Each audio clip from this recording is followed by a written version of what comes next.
നമസ്കാരം. TCV വാർത്തകളിലേക്ക് സ്വാഗതം. ആദ്യം പ്രധാന വാർത്തകൾ. കുറ്റിപ്പുറം ചെമ്പിക്കൽ ഭാരതപ്പുഴയിൽ അജ്ഞാത മൃതദേഹം കണ്ടെത്തി. വ്യാഴാഴ്ച രാവിലെ 10 മണിയോടെ പ്രദേശവാസികളാണ് പുഴയിൽ മൃതദേഹം കണ്ടെത്തിയത്. പോലീസും തിരൂർ ഫയർഫോഴ്സും ചേർന്ന് മൃതദേഹം കരക്കെടുത്തു. പൊന്നാനിയിൽ വീട് തകർന്നു വീണ കുടുംബത്തിലെ 4 പേർക്ക് പരിക്ക്. തെയ്യങ്ങാട് രായ്മരക്കാർ വീട്ടിൽ ഷറഫുള്ളയുടെ ഓടിട്ട വീടാണ് തകർന്നത്. വിവാഹ വാഗ്ദാനം നൽകി പീഡിപ്പിച്ച വിവരം പുറത്തറിഞ്ഞതോടെ മധ്യവയസ്കയെ വെട്ടിക്കൊലപ്പെടുത്താൻ ശ്രമം. താനൂർ സ്വദേശിനിയായ മധ്യവയസ്കയ്ക്കാണ് വെട്ടേറ്റത്.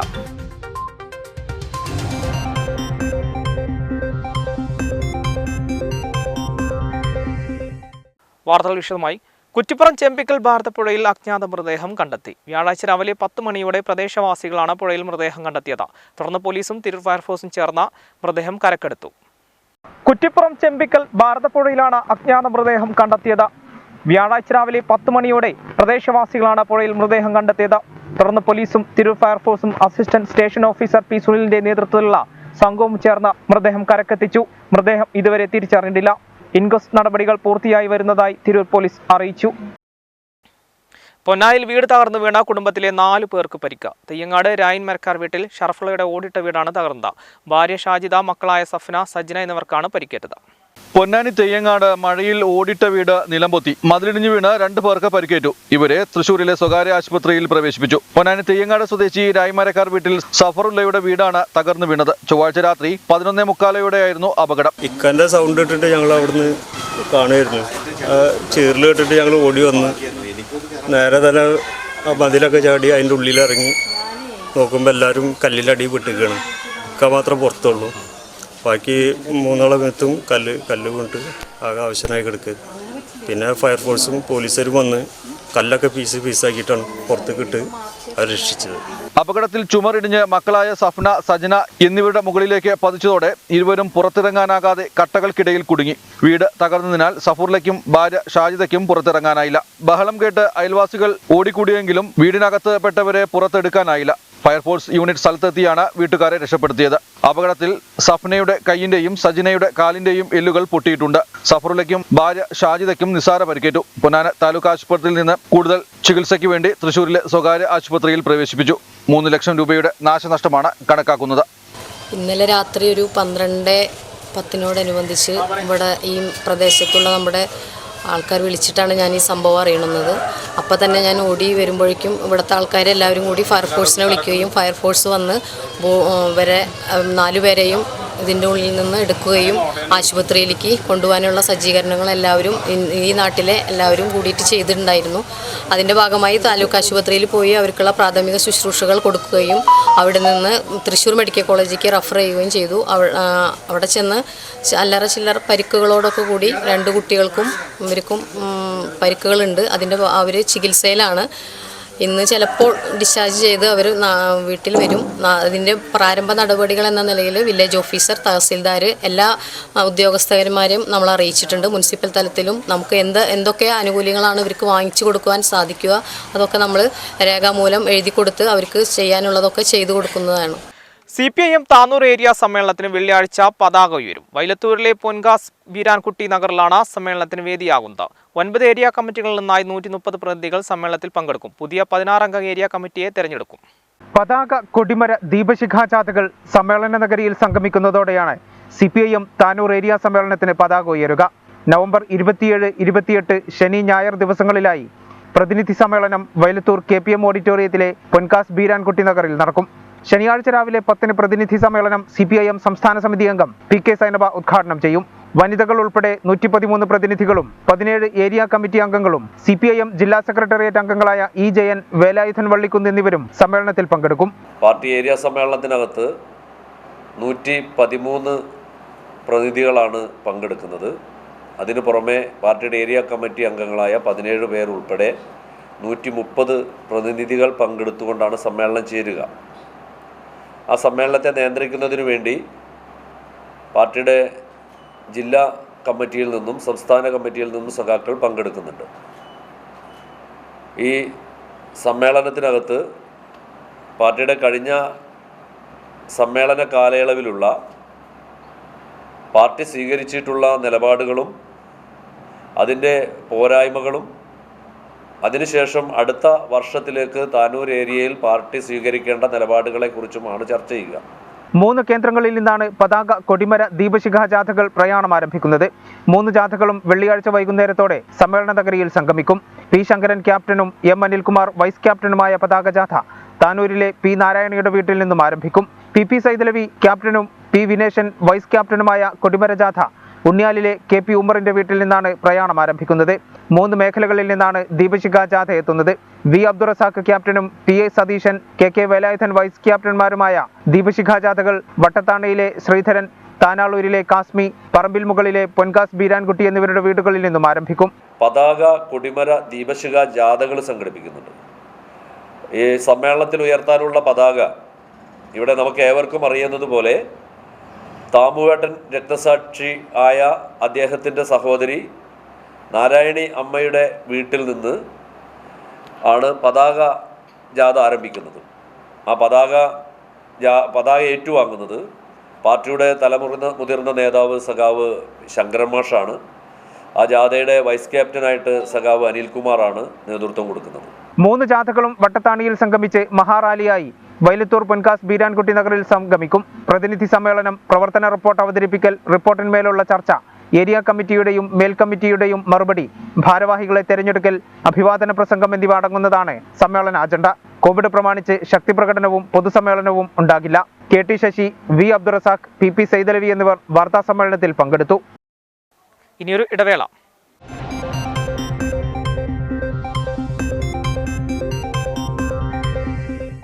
വാർത്തകൾ തുടരുന്നു. വിവാഹ വാഗ്ദാനം നൽകി പീഡിപ്പിച്ച വിവരം പുറത്തറിഞ്ഞതോടെ മധ്യവയസ്കയെ വെട്ടിക്കൊലപ്പെടുത്താൻ ശ്രമം. താനൂർ സ്വദേശിനിയായ മധ്യവയസ്കക്കാണ് വെട്ടേറ്റത്. വണ്ടൂർ സ്വദേശി വിവാഹ വാഗ്ദാനം നൽകി പീഡിപ്പിച്ചെന്ന് കാട്ടി വീട്ടമ്മ പോലീസിൽ പരാതി നൽകിയിരുന്നു. ബുധനാഴ്ച രാത്രിയാണ് താനൂർ സ്വദേശിനിയായ മധ്യവയസ്കയ്ക്ക് വെട്ടേറ്റത്. വണ്ടൂർ സ്വദേശിയായ വ്യക്തി വിവാഹ വാഗ്ദാനം നൽകി മാസങ്ങളോളം പീഡിപ്പിച്ചതായും പിന്നീട് വാക്ക് ലംഘിച്ച് വഞ്ചിച്ചതായും മധ്യവയസ്ക പോലീസിൽ പരാതി നൽകിയിരുന്നു. ഇതിനു പിന്നാലെയാണ് സ്ത്രീക്ക് നേരെ ആക്രമണമുണ്ടായത്. വണ്ടൂർ സ്വദേശിക്കെതിരെ പീഡനത്തിന് പരാതി നൽകിയിട്ടും പോലീസ് നടപടിയെടുക്കുന്നില്ലെന്നും ഇവർ പരാതിപ്പെട്ടു. പോലീസ് സ്റ്റേഷനിൽ പരാതിയുമായി എത്തിയപ്പോൾ ഭീഷണിപ്പെടുത്തിയതായും 52കാരി പറയുന്നു. വേണ്ടാത്ത അനാവശ്യങ്ങൾ പറയാ, എന്നെ ഭീഷണി പെടുത്തുക, അല്ല വെച്ചാൽ നിങ്ങൾ ഇവിടുന്ന് പൊയ്ക്കോളൂ, ഈ നാട് വിട്ട് നിങ്ങൾ ഇവിടുന്ന് പോകണമെന്നാണ് പോലീസുകാർ പറയുന്നത്. അപ്പം നിങ്ങൾ കേസ് ഇല്ലാതാക്കുകയാണെങ്കിൽ അതൊക്കെ പിൻവലിക്കുകയാണെങ്കിൽ ഞങ്ങൾ മുമ്പിൽ എഴുതി നിങ്ങൾ ഒപ്പിട്ട് തരണം കരിങ്കാക്കാക്കി. അത് സോദനം കൊണ്ടാണ് പൈസൻ്റെ, അയാൾ കൊടുത്ത പൈസക്കാരനാണ്.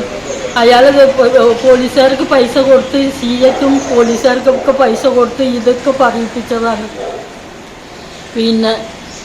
CSR പറയാണ് നിങ്ങൾ എല്ലാം എഴുതി ഞങ്ങൾക്ക് ഒപ്പിട്ട് തരണം, അപ്പം ഞാൻ നിങ്ങൾക്ക് ഉടുക്കാൻ ഡ്രസ്സും പാത്രങ്ങളും സാധനമൊക്കെ വാങ്ങിത്തരാണ്. അതുകൊണ്ട് എനിക്ക് കാര്യമായില്ല. അത് കഴിഞ്ഞാണ്ട് ഇതാ ഈ ഇന്നലെ രാത്രി നടന്നതാണ്. എൻ്റെ കൈമക്ക് ഹിന്ദിക്കാരനെ കൊണ്ട് അവിടെ ആദ്യത്തെ ആളെ കൊണ്ട് അവിടെ താമസിക്കുന്ന ആളെ കൊണ്ടൊക്കെ വെട്ടി. താനൂരിൽ നിന്നും ഹോട്ടൽ ജോലിക്കായി 7 മാസം മുമ്പാണ് 52കാരി മലയോര മേഖലയിൽ വണ്ടൂരിലെത്തിയത്. ഇതിനിടെ വിവാഹ വാഗ്ദാനം നൽകി വണ്ടൂർ കാപ്പിച്ചാൽ സ്വദേശി 5 മാസത്തോളം ശാരീരികമായി പീഡിപ്പിച്ചതായി പറയുന്നു. ഇതിനിടയിലാണ് ബുധനാഴ്ച രാത്രി മധ്യവയസ്കയ്ക്ക് വെട്ടേറ്റതും. ഈ കരിങ്കാക്കാന്ന് പറഞ്ഞ് ഒരാള് എന്നെ കൊടുന്നിട്ട് ഞാൻ എന്നെ വിവാഹം കഴിച്ചോളാം, അന്ന് ഞാൻ നോക്കിക്കോളാം, കാലത്തിന് എൻ്റെ കൂടെ നിൽക്കണമെന്ന് പറഞ്ഞിട്ട് എന്നെ കൊടുന്നിട്ട് ശാരീരികമായിട്ട് കൊടുന്ന് 3-ാം ദിവസം വന്ന് താമസിച്ച് 3-ാം ദിവസം തുടങ്ങി എന്നെ 7 മാസമായി എന്നെ ശാരീരികമായിട്ട് ബന്ധപ്പെടലും ഇത് ചെയ്യലും എന്ന് ഒരുപാട് ഉപദ്രവം ഉണ്ടായിട്ടുണ്ട്. പരാതി നൽകി മാസങ്ങളായിട്ടും ഇതുവരെ ഒരു നടപടികളും ഉണ്ടായിട്ടില്ലെന്നും ഇപ്പോൾ പരാതിക്കാരിയുടെ ജീവൻ വരെ അപകടത്തിലാണെന്നും നിയമവിദഗ്ധയായ PG ശ്രീജ പറഞ്ഞു. വെട്ടുന്ന സമയത്ത് ഈ സാദിഖെന്ന് പറഞ്ഞൊരു വ്യക്തിയാണ് വെട്ടുന്നത്. അവർ ഈ കരീം ഓണർ പറഞ്ഞിട്ടാണ് ഞാൻ നിന്നെ വെട്ടുന്നതെന്ന് പറഞ്ഞ് ഈ സ്ത്രീയുടെ തലയ്ക്ക് വെട്ടാൻ തുടങ്ങിയപ്പോൾ കൈ തടഞ്ഞപ്പോൾ കൈയുടെ മുട്ടിനു തണ്ടയ്ക്കാണ് ഇവർക്ക് വെട്ടുകൊണ്ടിരിക്കുന്നത്. സീരിയസ് ആയിട്ടുള്ള വെട്ടുകളാണ്. ദേഹാസ്തകലം ഇവർക്ക് നല്ല പരിക്കുകളും ഉണ്ട്. അപ്പോൾ അവരിപ്പോൾ ആദ്യമേ ഇതിനൊരു നടപടി എടുത്തിരുന്നെങ്കിൽ ഈ സ്ത്രീയുടെ ജീവൻ ഇങ്ങനെ ഭീഷണി ആവില്ലായിരുന്നു എന്നാണ് പറയാനുള്ളത്. പോലീസ് അനാസ്ഥ കാണിച്ചു എന്നുള്ളതാണ് ഇപ്പോൾ ഇതിൽ പറയാനുള്ളത്. വേറെ ഒന്നും ഇപ്പോൾ ഇതിൽ പറയാനില്ല. ഇത് കണ്ടിട്ടെങ്കിലും അവർ എന്തെങ്കിലും ഒരു നടപടി എടുക്കണം എന്നാണ് നമുക്ക് പറയാനുള്ളത്. സംഭവം നിയമപരമായി നേരിടാനുള്ള തീരുമാനത്തിലാണ് മധ്യവയസ്ക. സംസ്ഥാനത്ത് നവംബർ 29 വരെ ശക്തമായ മഴയ്ക്കും കാറ്റിനും സാധ്യതയുള്ളതായി കേന്ദ്ര കാലാവസ്ഥാ വകുപ്പ് അറിയിച്ചു. 4 മണിക്കൂറിൽ 64.5 മില്ലിമീറ്റർ മുതൽ 115.5 മില്ലിമീറ്റർ വരെ മഴ ലഭിക്കുമെന്നാണ് മുന്നറിയിപ്പിൽ വ്യക്തമാക്കുന്നത്. സംസ്ഥാനത്ത് നവംബർ 29 വരെ ശക്തമായ മഴയ്ക്കും കാറ്റിനും സാധ്യതയുള്ളതായാണ് കേന്ദ്ര കാലാവസ്ഥാ വകുപ്പിന്റെ മുന്നറിയിപ്പ്. 24 മണിക്കൂറിൽ 64.5 മില്ലിമീറ്റർ മുതൽ 115.5 മില്ലിമീറ്റർ വരെ മഴ ലഭിക്കുന്ന സാഹചര്യമുണ്ടെന്നാണ് ശക്തമായ മഴ മുന്നറിയിപ്പിൽ വ്യക്തമാകുന്നത്. ചില ജില്ലകളിൽ കേന്ദ്ര കാലാവസ്ഥാ വകുപ്പ് മഞ്ഞ അലർട്ടാണ് നൽകിയിരിക്കുന്നതെങ്കിലും മലയോര മേഖലകളിൽ ഒറ്റപ്പെട്ട ശക്തമായ ഇടിയോടുകൂടിയ മഴയ്ക്ക് സാധ്യതയുള്ളതിനാൽ കഴിഞ്ഞ ദിവസങ്ങളിൽ ശക്തമായ മഴ ലഭിച്ച മലയോര പ്രദേശങ്ങളിൽ ഓറഞ്ച് അലർട്ടിന് സമാനമായ ജാഗ്രത പാലിക്കണമെന്നുണ്ട്. കേരളത്തിൽ ഏറ്റവും കൂടുതൽ നഷ്ടവും ജീവഹാനിയും ഉണ്ടാകുന്ന സംസ്ഥാന സവിശേഷ ദുരന്തമാണ് ശക്തമായ കാറ്റ്.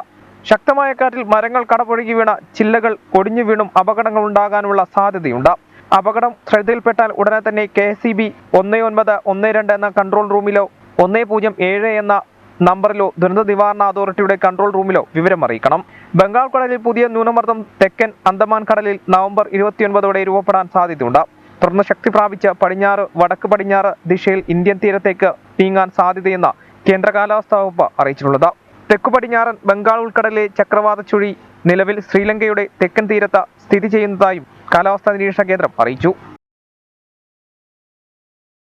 ജീവകാരുണ്യ പ്രവർത്തനങ്ങൾക്ക് പണം കണ്ടെത്താൻ ബിരിയാണി ചലഞ്ചുമായി തുണ ചാരിറ്റബിൾ ട്രസ്റ്റ്. ആസ്ഥാന മന്ദിരം പണിയുന്നതിനുമായാണ് താനൂർ എടക്കടപ്പുറം തുണ charitable trust Hyderabadi biryani challenge സംഘടിപ്പിക്കുന്നത്.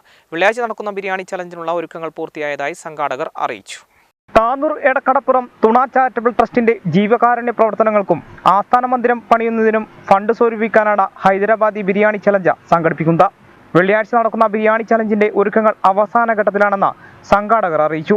ഒട്ടനവധി ചാരിറ്റി പ്രവർത്തനങ്ങളുമായി മുന്നോട്ട് പോകാൻ സാധിച്ച തുണ ചാരിറ്റബിൾ ട്രസ്റ്റിന് ഒരു ആസ്ഥാന മന്ദിരം പണിയണം എന്ന ആഗ്രഹം കൊണ്ട് എടക്കടപ്പുറത്ത് തന്നെ അതിൻ്റെ ആവശ്യമായ സ്ഥലവും പഴയ ഒരു ബിൽഡിങ്ങും വിലക്ക് വാങ്ങുകയും ഈ ട്രസ്റ്റിൻ്റെ ചെയർമാനായ പ്രസിഡൻ്റായ പാണക്കാട് സയ്യിദ് മുനവർ അലി ശിഹാബ് തങ്ങളുടെ പേരിൽ അത് രജിസ്റ്റർ ചെയ്യുകയും ചെയ്തിട്ടുണ്ട്.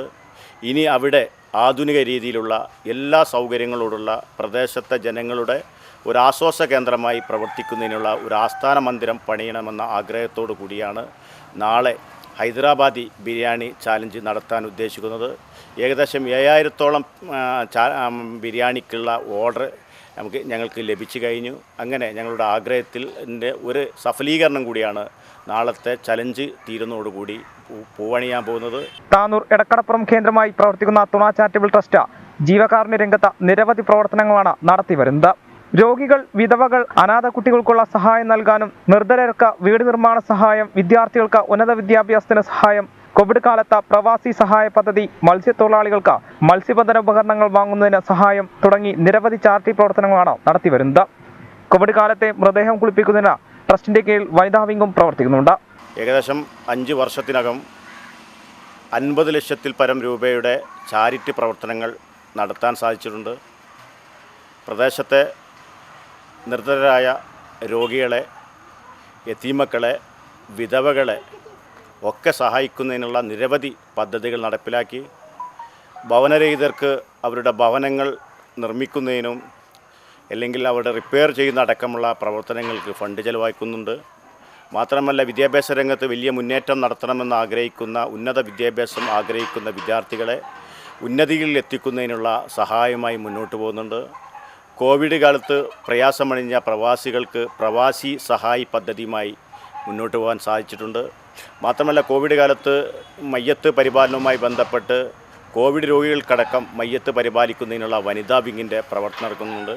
ഇപ്പോൾ ചാരിറ്റി പ്രവർത്തനങ്ങൾക്ക് ഒരാസ്ഥാനം എന്ന നിലക്കാണ് സ്ഥലവും പഴയ കെട്ടിടവും വിലക്ക് വാങ്ങി പ്രസിഡന്റ് സയ്യിദ് മുനവർ അലി ശിഹാബ് തങ്ങളുടെ പേരിൽ ഇതിനകം രജിസ്റ്റർ ചെയ്തു കഴിഞ്ഞു. തുടർന്ന് ആസ്ഥാന മന്ദിരം പണിയുന്നതിനും ചാരിറ്റി പ്രവർത്തനം വിപുലപ്പെടുത്തുന്നതിനുമായിട്ടാണ് ഇപ്പോൾ ഹൈദരാബാദി ബിരിയാണി ചലഞ്ച് സംഘടിപ്പിക്കുന്നത്.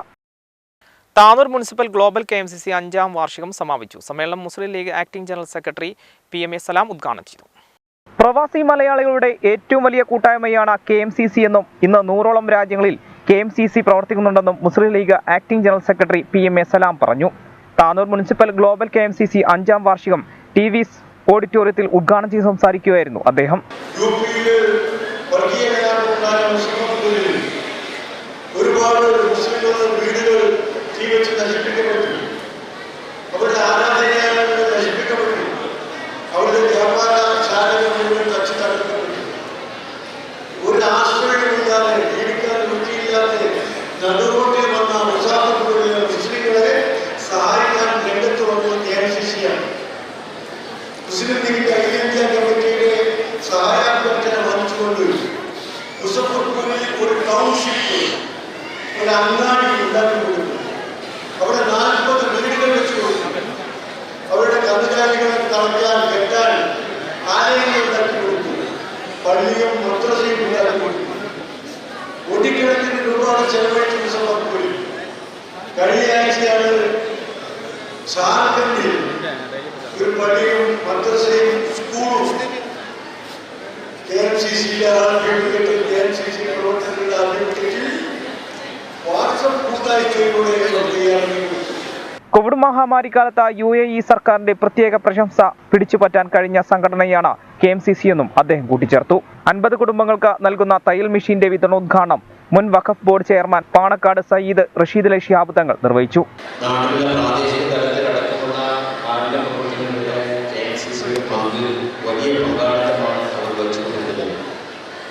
അവർക്ക് ആഗ്രഹിക്കുന്നത് അള്ളാഹുവിൽ നിന്ന് പ്രതിഫലം മാത്രമാണ് അവർ ആഗ്രഹിക്കുന്നത്. അള്ളാഹുവിന് വേണ്ടി സഹകരിക്കുന്ന പ്രവർത്തിക്കുന്ന എല്ലാ മാനവികർക്കും നൽകട്ടെ. അവരുടെ ജോലിയിൽ കച്ചവടത്തിൽ നിന്നാലും പലരും വർക്കത്തിൽ പ്രദാനം ചെയ്യുമാറാവട്ടെ എന്നതിലൂടെയൊക്കെ അവരെ പ്രാർത്ഥിച്ചുകൊണ്ട് ഇന്നത്തെ പരിപാടി ഔപചാരികമായി ഈ തെരഞ്ഞെടുപ്പ് മെഷീൻ വിതരണ ഉദ്ഘാടനത്തിന്റെ ചടങ്ങുകളുടെ ഉദ്ഘാടനം ചെയ്ത് പ്രഖ്യാപിച്ചുകൊണ്ട് ചികിത്സാധന സഹായം ചടങ്ങിൽ വിതരണം ചെയ്തു. വിവിധ മേഖലകളിൽ വിജയിച്ചവരെ ചടങ്ങിൽ ആദരിച്ചു. CP റസാഖ് അധ്യക്ഷത വഹിച്ചു. നവാസ് പാലേരി മുഖ്യപ്രഭാഷണം നടത്തി. മുസ്ലിം ലീഗ് സംസ്ഥാന സെക്രട്ടറി അബ്ദുറഹിമാൻ രണ്ടത്താണി, നേതാക്കളായ KN Muthukoyathangal, MP Ashraf, advocate PP Harif, TPM Abdul Kareem, advocate KP Saidalavi, TV Kunhan Bava Haji, EP Kunhava, PP Shamsuddeen, MP Hamzakoya, advocate PP Rauf, C Muhammad Ashraf, CK Subaida, K Salam, Muhammad Sultan, Ummukulsu teacher, TV Kunhutty, TP Firos, KP Askar, Nizam MP, Shahida, Jafar, TP Basheer, Ashkar, Ishaq, KP Shihab, Basheer Taif തുടങ്ങിയവർ പങ്കെടുത്തു. മലബാറിലെ പുരാതനവും പ്രസിദ്ധവുമായ Vairankode Bhagavathi ക്ഷേത്രോത്സവം ആഘോഷപൂർവ്വം നടത്തണമെന്നാവശ്യപ്പെട്ട Hindu Seva Samiti Tirur general secretary Pradeep Kumar executive officer മുരളിക്ക് നിവേദനം നൽകി. Vairankode Bhagavathi ക്ഷേത്രോത്സവം ആഘോഷപൂർവ്വം നടത്തണമെന്നാവശ്യപ്പെട്ടുകൊണ്ടാണ് Hindu Seva Samiti Tirur general secretary Pradeep Kumar executive officer മുരളിക്ക് നിവേദനം നൽകിയത്. കേരളത്തിലെ പുരാതനവും പ്രസിദ്ധവുമായ വൈരങ്കോട് ഭഗവതി ക്ഷേത്രോത്സവം ഹൈന്ദവ വിശ്വാസികളുടെ ആചാരാനുഷ്ഠാനങ്ങളുടെ ഭാഗമാണ്. കോവിഡ് പ്രോട്ടോകോളിന്റെ പേരിൽ ക്ഷേത്രോത്സവത്തിന്റെ ഭാഗമായുള്ള ആഘോഷങ്ങൾ വേണ്ടെന്ന അധികാരികളുടെ തീരുമാനം അപലപനീയമാണെന്നും ഹിന്ദു സേവാ സമിതി പറഞ്ഞു. ക്ഷേത്ര ഉത്സവം കോവിഡ് പ്രോട്ടോകോൾ അനുസരിച്ച് പൂർവാധികം ഭംഗിയായി മുൻകാലങ്ങളിൽ നടന്നതുപോലെ നടക്കണം എന്നാവശ്യപ്പെട്ടുകൊണ്ട് ഹിന്ദു സേവാ സമിതി ക്ഷേത്രം എക്സിക്യൂട്ടീവ് ഓഫീസർക്ക് നിവേദനം നൽകിയിരിക്കുകയാണ്. പൊതുഗതാഗതം സജീവമായി മുൻകാലങ്ങളിലേതുപോലെ നടക്കുന്നു. വിദ്യാലയങ്ങൾ തുറന്നു. മറ്റ് കാര്യങ്ങളെല്ലാം, മറ്റു മതവിഭാഗങ്ങളുടെ ആചാരങ്ങളെല്ലാം ക്രമമായി നടക്കുന്ന സമയത്ത് ക്ഷേത്രത്തിൽ ഇത്തരത്തിലൊരു തീരുമാനം എടുക്കുന്നതിനോട് ഭക്തജനങ്ങൾക്ക് ഒരിക്കലും യോജിക്കാൻ സാധ്യമല്ല. പൊതുഗതാഗതവും വിദ്യാലയങ്ങളും പൂർവ്വസ്ഥിതിയിലായി. മറ്റു മതവിഭാഗങ്ങളും ആചാരങ്ങൾക്ക് മുടക്കം കൂടാതെ നടക്കുമ്പോൾ ക്ഷേത്രോത്സവം പൂർവാധികം ഭംഗിയായി കോവിഡ് പ്രോട്ടോകോൾ പാലിച്ച് നടത്തണമെന്നും അതിനുവേണ്ട നടപടികൾ സ്വീകരിക്കണമെന്ന് ഹിന്ദു സേവാ സമിതി ആവശ്യപ്പെട്ടു. വൈരങ്കോട് ദേവീക്ഷേത്രത്തിൽ മുൻകാലങ്ങളിൽ എങ്ങനെയാണോ ഉത്സവം നടന്നിരുന്നത് അത് അതുപോലെ നടക്കണം. കോവിഡ് പ്രോട്ടോകോൾ പൂർണ്ണമായും പാലിച്ചുകൊണ്ട് ഒരു ചടങ്ങുകളിലും മാറ്റങ്ങളില്ലാതെ, ആഘോഷങ്ങൾക്ക് മാറ്റമില്ലാതെ നടക്കണമെന്നാവശ്യപ്പെട്ടുകൊണ്ടാണ് ഹിന്ദു സേവാ സമിതി ഇന്ന് ക്ഷേത്രം എക്സിക്യൂട്ടീവ് ഓഫീസർക്ക് നിവേദനം നൽകിയിട്ടുള്ളത്. ഞങ്ങൾ RDOയെയും അതേപോലെ തന്നെ തഹസിൽദാരെയും എല്ലാം കാണാൻ തീരുമാനിച്ചിട്ടുണ്ട്. ക്ഷേത്ര ഉത്സവം നടത്തണമെന്ന് തന്നെയാണ് ഹിന്ദു സേവാ സമിതി ആവശ്യപ്പെടുന്നത്. പ്രധാന വാർത്തകൾ ഒരിക്കൽ കൂടി. കുറ്റിപ്പുറം ചെമ്പിക്കൽ ഭാരതപ്പുഴയിൽ അജ്ഞാത മൃതദേഹം കണ്ടെത്തി. വ്യാഴാഴ്ച രാവിലെ 10 മണിയോടെ പ്രദേശവാസികളാണ് പുഴയിൽ മൃതദേഹം കണ്ടെത്തിയത്. പോലീസും തിരൂർ ഫയർഫോഴ്സും ചേർന്ന് മൃതദേഹം കരക്കെടുത്തു. പൊന്നാനിയിൽ വീട് തകർന്നു വീണ കുടുംബത്തിലെ 4 പേർക്ക് പരിക്ക്. തെയ്യങ്ങാട് രായ്മരക്കാർ വീട്ടിൽ ഷറഫുള്ളയുടെ ഓടിട്ട വീടാണ് തകർന്നത്. വിവാഹ വാഗ്ദാനം നൽകി പീഡിപ്പിച്ച വിവരം പുറത്തറിഞ്ഞതോടെ മധ്യവയസ്കയെ വെട്ടിക്കൊലപ്പെടുത്താൻ ശ്രമം. താനൂർ സ്വദേശിനിയായ മധ്യവയസ്കയ്ക്കാണ് വെട്ടേറ്റത്.